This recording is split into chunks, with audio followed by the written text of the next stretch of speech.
Assalamualaikum warahmatullahi wabarakatuh. Sekarang kita belajar tentang peredaran darah manusia. Ya, apa itu sistem peredaran darah? Sistem peredaran darah itu adalah artinya mengalirnya darah ke seluruh tubuh. Kalian pasti tahu kan ya, darah ya, cairan yang berwarna merah yang ada pada tubuh kita. Ya. Nah, darah dalam tubuh itu mengalir mengikuti sistem peredaran darah. Nanti kita akan bahas selanjutnya ya. Nah, alat peredaran darah itu terdiri dari jantung, pembuluh darah, dan darah. Ya, itu alat peredaran darah. Kalau jantung itu fungsinya untuk memompa darah ke seluruh tubuh ya, jantung memompa darah ke seluruh tubuh. Seperti ini cara kerjanya ya. Jadi hidap coba raba dada di sebelah kiri, itu ada yang namanya jantung untuk memompa darah ke seluruh tubuh ya, berdenyut gitu ya. Nah, yang kedua pembuluh darah. Pembuluh darah itu apa sih? Coba lihat di tangan kalian. Ada nih, ada yang berwarna biru urat atunya. Kalau misalkan nggak tahu mah, itu namanya pembuluh darah. Terus di tangan di sini ada yang berdenyut juga, yaitu pembuluh darah. Fungsinya untuk mengedarkan darah ke seluruh tubuh.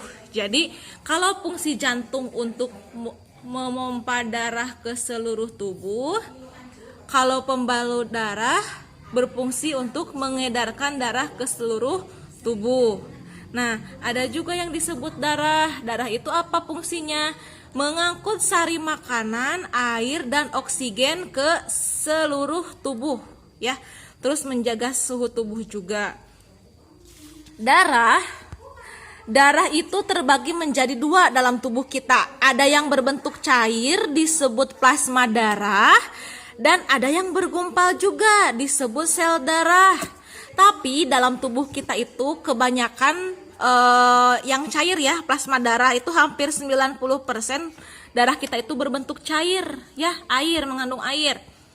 Nah, sekarang kita akan membahas tentang sel darah. Sel darah itu terbagi menjadi 3. Ada sel darah merah yang disebut dengan eritrosit.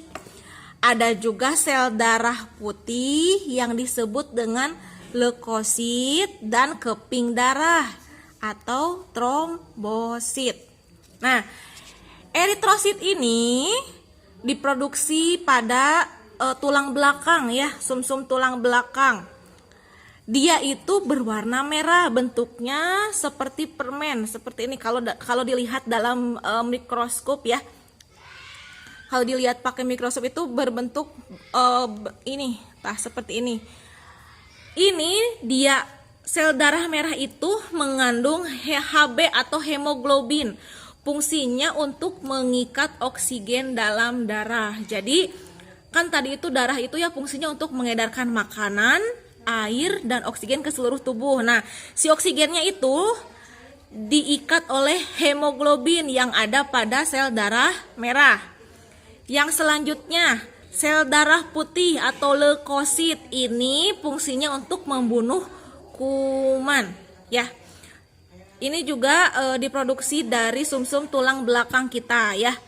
Selanjutnya ada keping darah atau trombosit. Ini fungsinya untuk membantu proses penyembuhan luka. Jadi misalkan kalian pernah luka, pernah terjatuh, terus aya tapokannya sapertos gitu geuning tapok, eta teh dibantunya oleh trombosit. Makanya kalau misalkan kalian berdarah atau digaronya atau terus berdarah, terus tapokan, terus ulah dipocelan deui nya eta karunya dia akan terganggu kerja trombositnya ya, untuk membantu proses penyembuhan lukanya ya. Untuk selanjutnya